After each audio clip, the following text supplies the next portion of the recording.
Well, I'm recording with my phone. Hopefully, it doesn't suck. Now I'm gonna look at another side of Disney that mostly it seems is um still enjoyed and talked about by the baby boomers and silent generationers.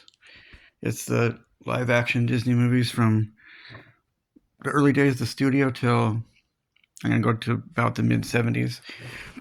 And this book here is by Leonard Maltin, the film critic. I used to buy his books every year since I got the 2000 version one.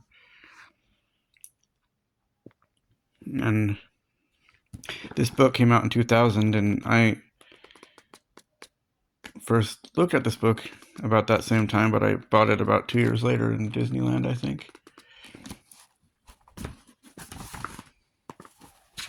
Now, Disney used to, have staple actors where back in the old days, like, seems like mostly actors only signed on to one studio. There's the man there. Well, if you saw, I found Saving Mr. Banks to be pretty fascinating. Walt actually had a mean and abusive father, I think. But I think he's good with God now. I think the era he lived in was an extenuating circumstance.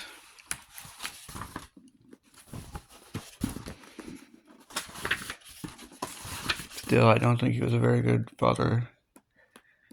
Walt's dad, Elias Disney.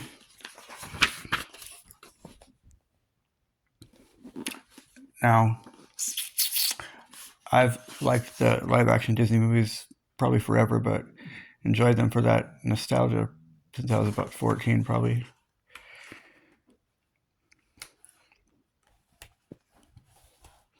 Yeah, I'm going to show you some pictures from the really early days of the studio there.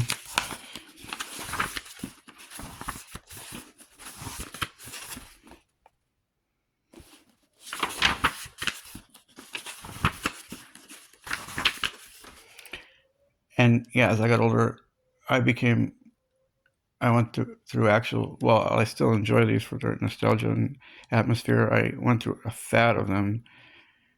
I mean, I really first got into them probably when I was about 21, when we were living in a hotel, and it was a full-on fad when I was 25 and 26. For that kind of euphoric, maybe I describe kind of a deja vu nostalgia.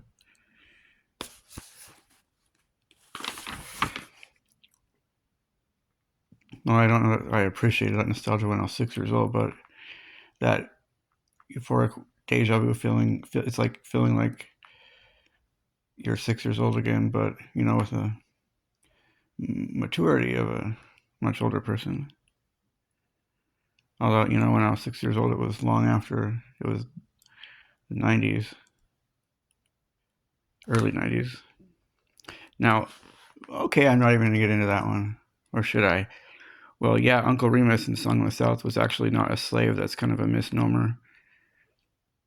I mean, he worked at a plantation, but he was free to come and go as he pleased. That is actually Bobby Driscoll. He was in So Dear to My Heart, which I'll get to later, and he was the voice of Peter Pan. And Song of the South has not had a home media release in the United States. Some people are lobbying to get it released. Although when I was really tiny, apparently I saw it at a drive-in theater.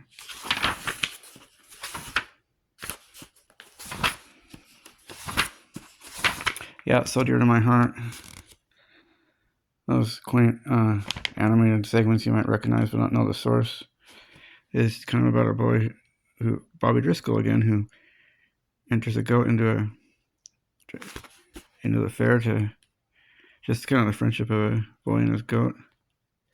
And it's got Burl Ives' "Have a holly jolly Christmas," distinctive hearty sound. He passed away in 1995, I believe.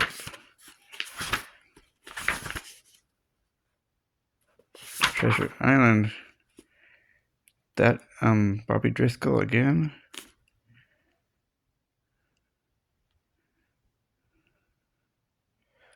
Jim Hawkins, where? Yes, Bobby Driscoll. He was kind of a staple in the very early days.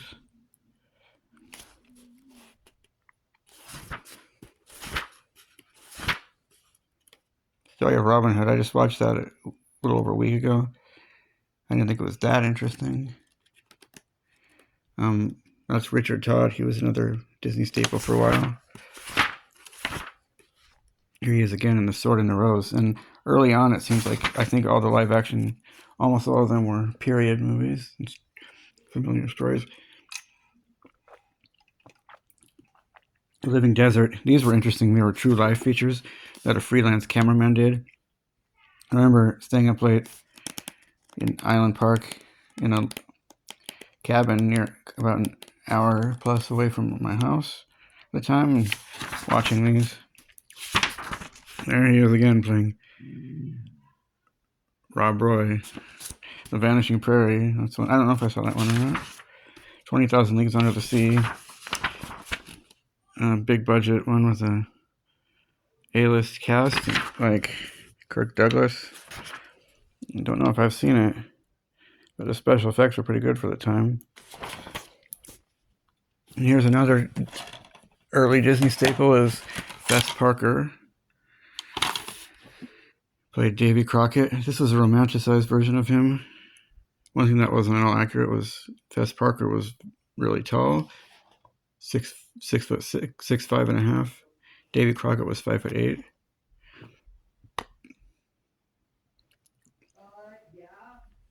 And you know, he was not even 30 years old here.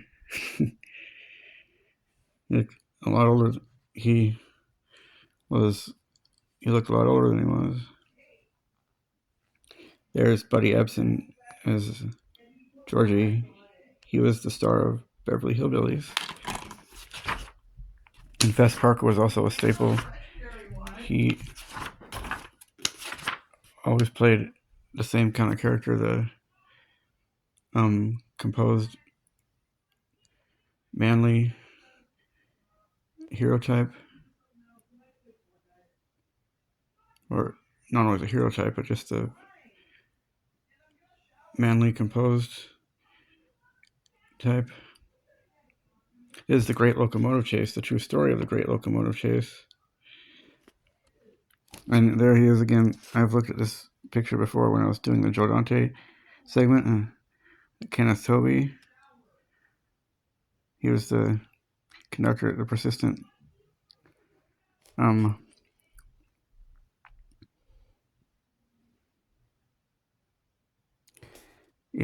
conductor or engineer that was persistent. Capturing him was about a mission to penetrate the South. I mean, absconding a train, fighting for the Union. In the end, they died. And just because Davy Crockett went up in smoke doesn't mean they couldn't bring their favorite hero back for a more lighthearted Davy Crockett and the River Pirates. Westward Ho! The Wagons. This, it says in the text, it has no real plot, just an hour and a half of vignettes. Johnny Tremaine. That seemed to have that cheerful, quaint Disney ambience of the era, although it was set in the 1700s. And here, Old Yeller, this is one of the last of Fess Parker's roles, but he was only in it for the beginning and after Old Yeller died. Now, this is such a sad story. It's actually interesting that it is a Walt Disney film, and from the kind of the age of purity for all wholesomeness for all cinema.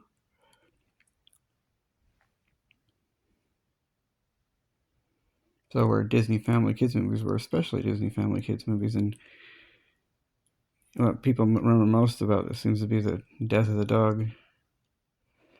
But there's quite a bit more to that, you know. He was a stray dog, and while the father's out on a cattle drive, and Travis Coates and Arliss Coates and what's her name? Kate Coates, I believe, mother. And he becomes the man of the household at only 15 years old and is responsible for hunting. And this stray dog comes along and he's pretty hostile with it for a while. But little brother and the mom love him, and especially he warms up. Essentially, he warms up the entire family. And his owner comes around, and he's actually played by Chuck Connors, who was a basketball player, and sees how attached they are to the dog and decides to let them keep it. And yeah, life was tough in Texas in 1869. They had to hunt for every single meal, I think.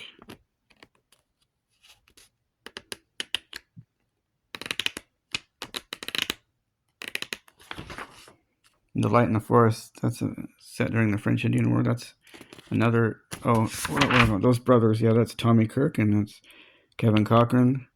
They were in a number of Disney movies. They were staple child actors, and Kevin Cochran here usually played a pretty loud, boisterous kid. Sometimes some would say bratty. And they played brothers in multiple movies too. There were those Disney brothers, I guess they were known as. Now here's James MacArthur, who was later in the show Hawaii Five-0. He was in several Disney movies. The Light in the Forest, yeah, wait a minute. Yeah, that was set during the French Indian War, I believe.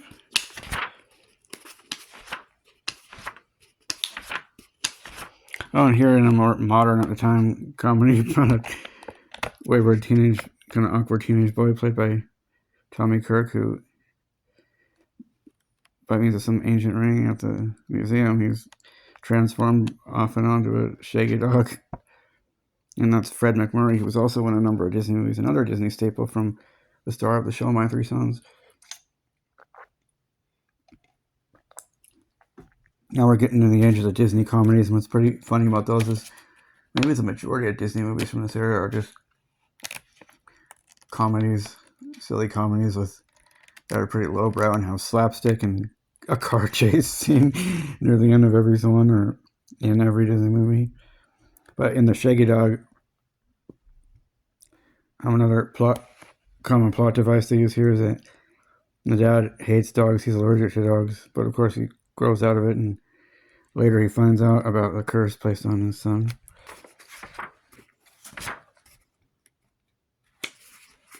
Third Man on the Mountain, that's a true story set in the mid-1800s. There's James MacArthur again. Toby Tyler here. Kevin Cochran gets his own vehicle. He was a charming little fella.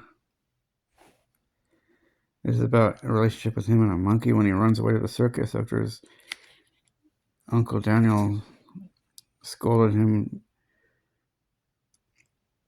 And he starts to see kind of the dark side of the circus, and I don't remember the show too well, but he becomes friends with this monkey. Becomes his monkey pretty much. It was set in 1903.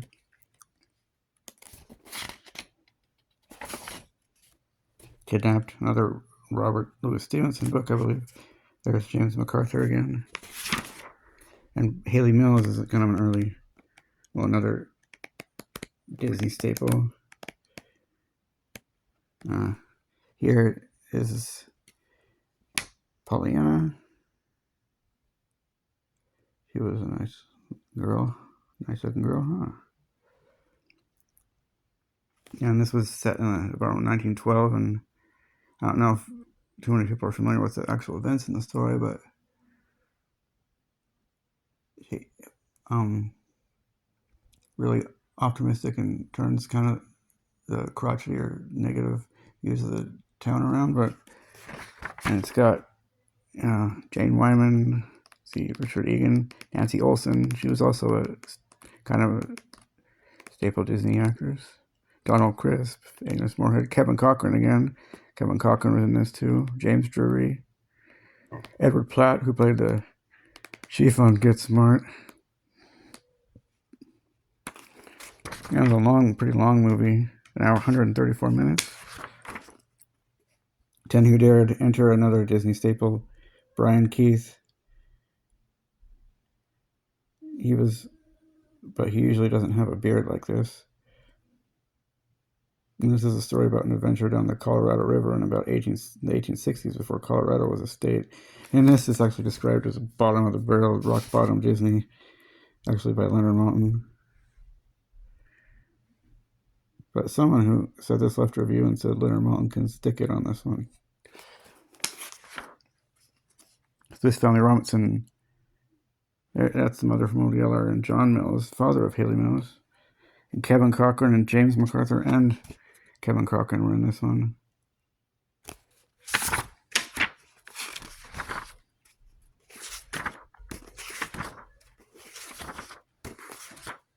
Absent-Minded Professor. A lot of people don't know that Flubber was a remake of The Absent-Minded Professor. I knew that at the time because when I saw Flubber, my mom told us about this. And it has that same... It's called Flubber in the movie, and it has that basketball scene where they soar sky high. You know, Disney movies seem to focus on college more than... Other movies seem to focus on high school a lot, to where they'll hire someone who's 30 years old to play a high schooler, like a 17 or 18-year-old. But in this movie, they focus on college so much that they've had actors that were not even college age play college students.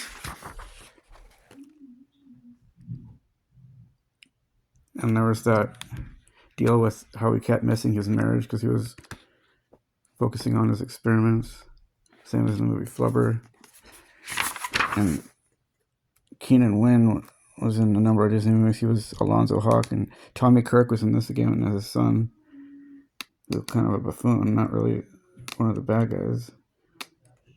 He was one of the students, actually, Tommy Kirk.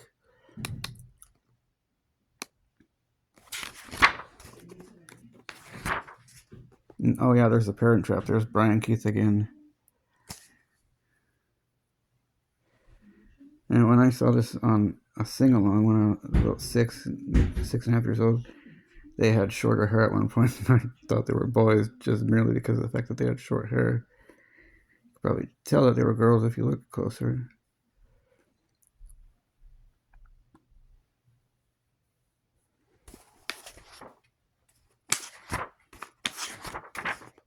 Captain Toyland.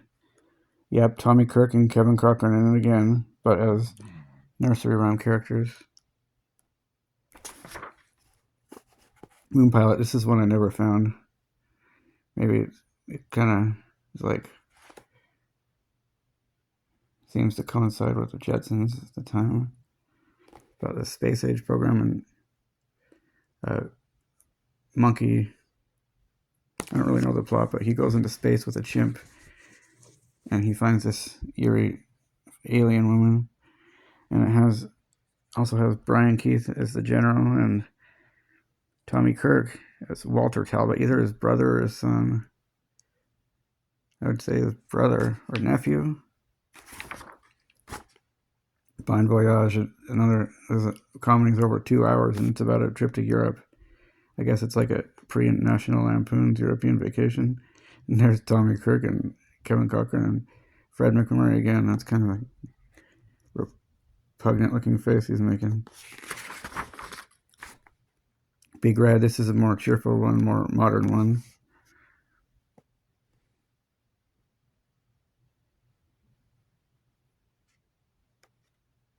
About an orphan boy who got a job at the home of a lonely, wealthy dog fancier. And that was Walter Pidgeon.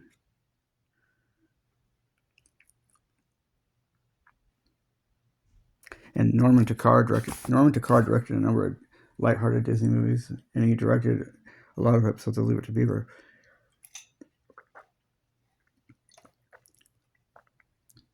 And my mom used to raise Irish setters, and I had an Irish setter when I was really little, and I got one again when I was about 7, and she lived till I was 21.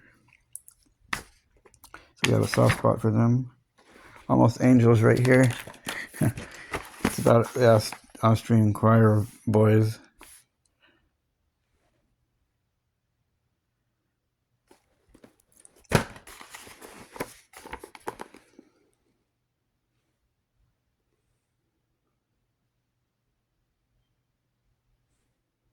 It says, they may be choir boys, but they're still just kids. Here's Haley Mills again in Search of the Castaways, and we used to buy the classic Disney tapes, and this, I remember there was a song called Enjoy It by Maurice Chevalier sang it, and he was also in another one coming up. And yeah, it is based on a Jules Verne story with Haley Mills again. And George Sanders is right there. He's the villain. He did the voice of Shere Khan in the Jungle Book. Thomas Ayrton, I guess is his name, the villain character. Mary Grant is the heroine, main female character. Here we go. Got Son of Flubber. This is where he is able to create a rain cloud, but with some gadget, or device, but it causes every window within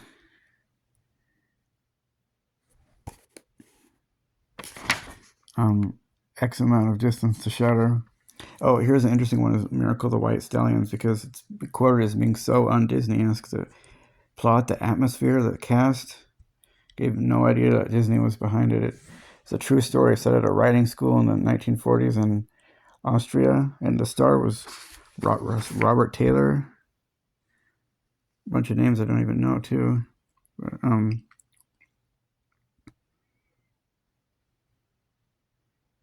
let's see. It seems like there might be another name I know in here.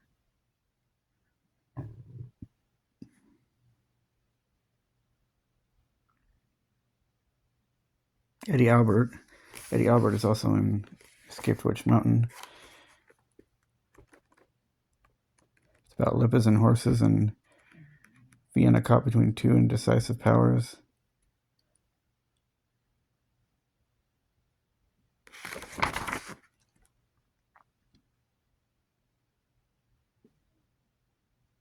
It's too confusing and too demanding for young minds, unless you just like watching horses.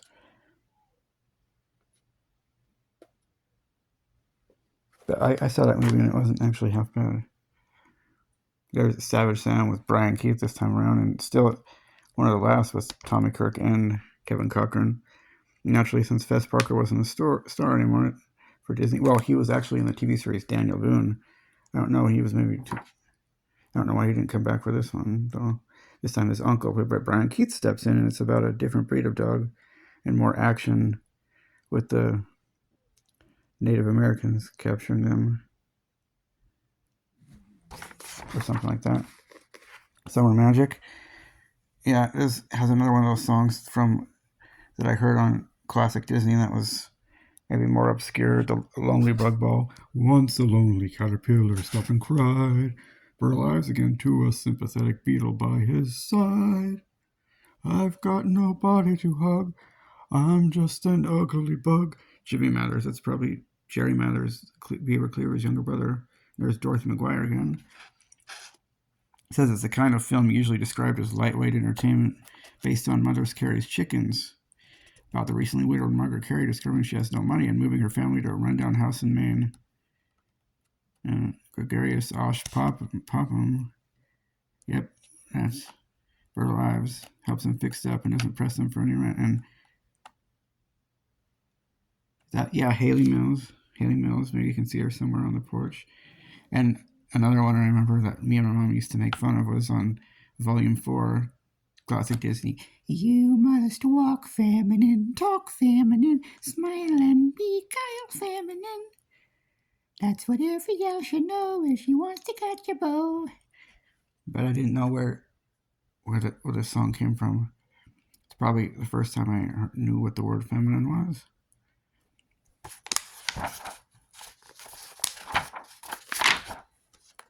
The Misadventures of Merlin Jones. It's about some brilliant but maybe nerdy and clumsy college kid and these inventions, crazy inventions. Never saw it, but there's Tommy Kirk. Tommy Kirk and Annette Funicello. She was like one of the token Mouseketeers.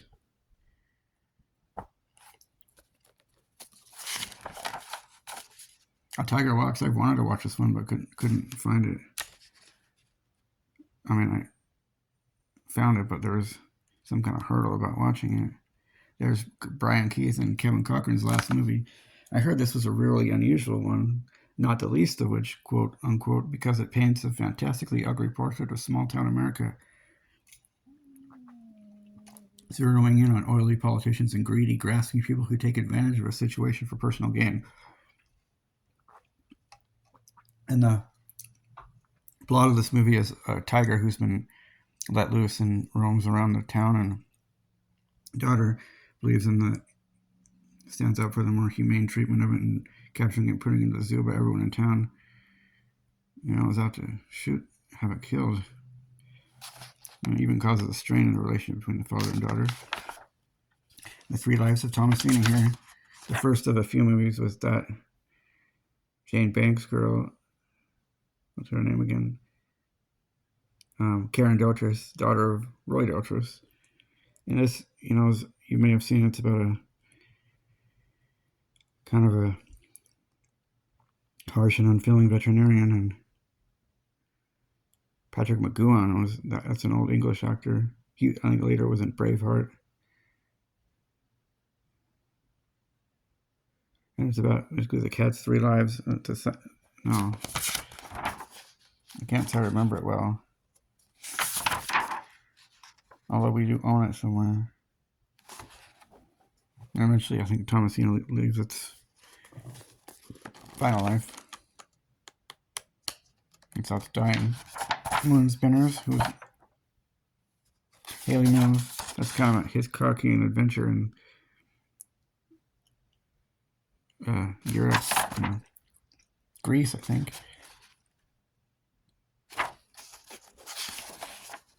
Finally, Mary Poppins.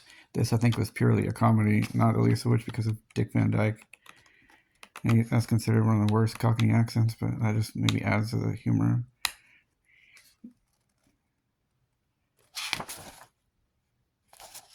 And George Banks is a little bit based on his own father, but I don't think Mr. Banks was abusive or anything. He was just, obsessed with precision and made him cold and distant. And really it was Bert who came through at the end who made him see things clearly and have a change of heart. Something about Mary Poppins that she seemed to gaslight the kids, tell them that what they were talking about, the adventure she took them on, was complete utter nonsense and insulting.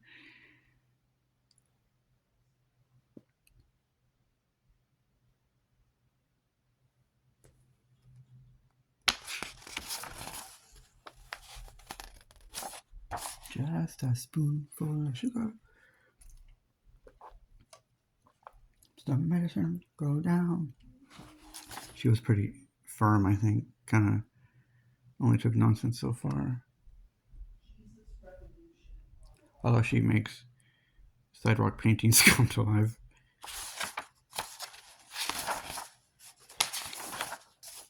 Although Calloway's another kind of obscure, little-known one and it's got Brian Keith there, and that's Brandon DeWild. He gotten some acting award for the movie Shane. That's actually my first name.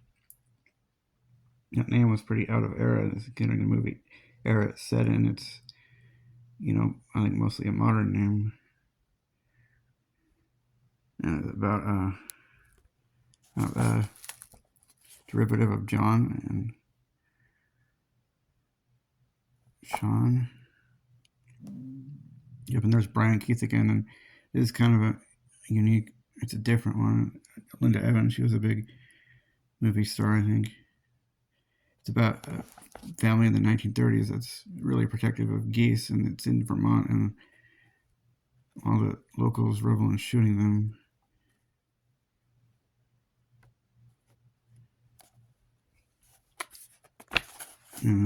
subplot about their son who has a reticence to fighting, but then he finally stands up to the town bully. And it's a really long movie.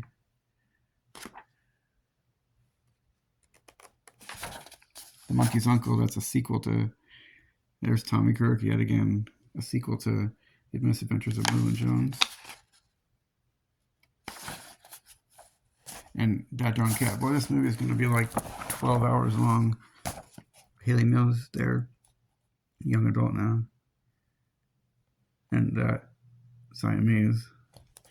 Siamese are really friendly cats, but I remember a friend of mine, well, not old, but a lady she was living with, had a cat, and it would like meow loudly and run up to you and jump on your lap and stick its claws in you. And if you weren't petting her, she'd nudge against you and really get in your space, make sure you got petted. And she's like, my friend was like, oh my gosh, that is the friendliest cat. But this introduces another staple to Disney, which was Dean Jones. You know, That Darn Cat was about a really pesky cat that inadvertently causes a lot of trouble for the neighborhood. And there's a librarian or something that's kidnapped.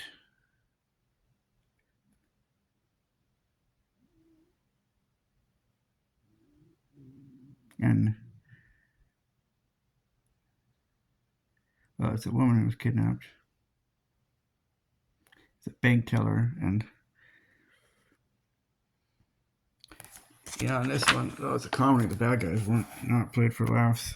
It was Neville Brennan and Frank Gorshin, and she engraves help onto a cat's collar, and that leads to investigation of the case with an FBI agent played by Dean Jones, he's most famous for Disney movies. He's kind of a lightweight actor who's mostly in comedy, and he happens to be allergic to cats. Like we talked about earlier with the Shaggy Dog, he has an enviable task of tracking the cat down. And there he is again in The Ugly Dachshund. That was about, an artist, this couple that breeds dogs, and the big Great Dane who grows up thinking he's a dachshund. And Suzanne Plachette, she's also in several Disney movies. She played Mrs. Hartley in the Bob Newhart Show.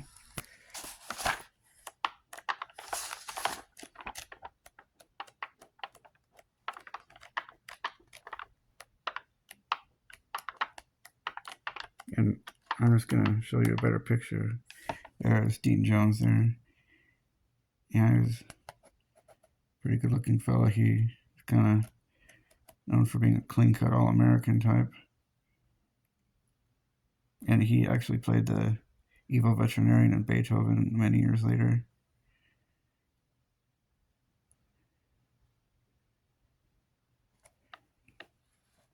And he was in Clear and Present Danger, not a real big role. He was a lawyer.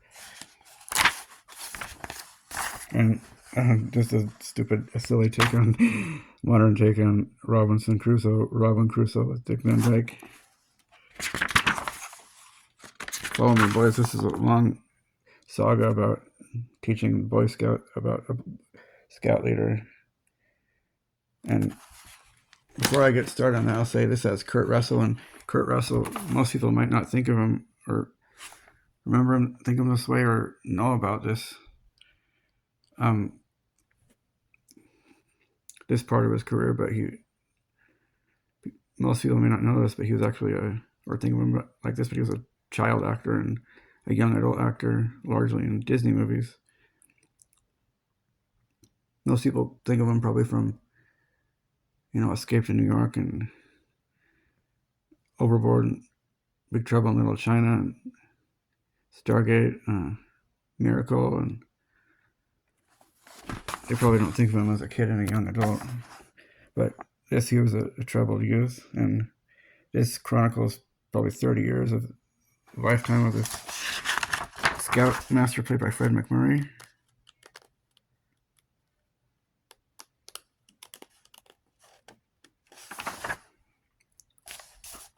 and their monkeys go home. I don't know what this is about, but there's Dean Jones again, and Marie Chevalier plays the Reverend in France. Is it?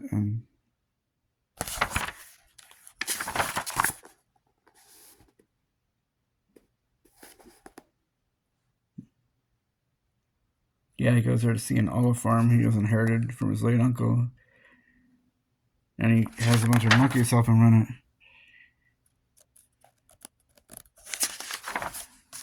There's a bull of Griffin. There's Roddy McDowell's.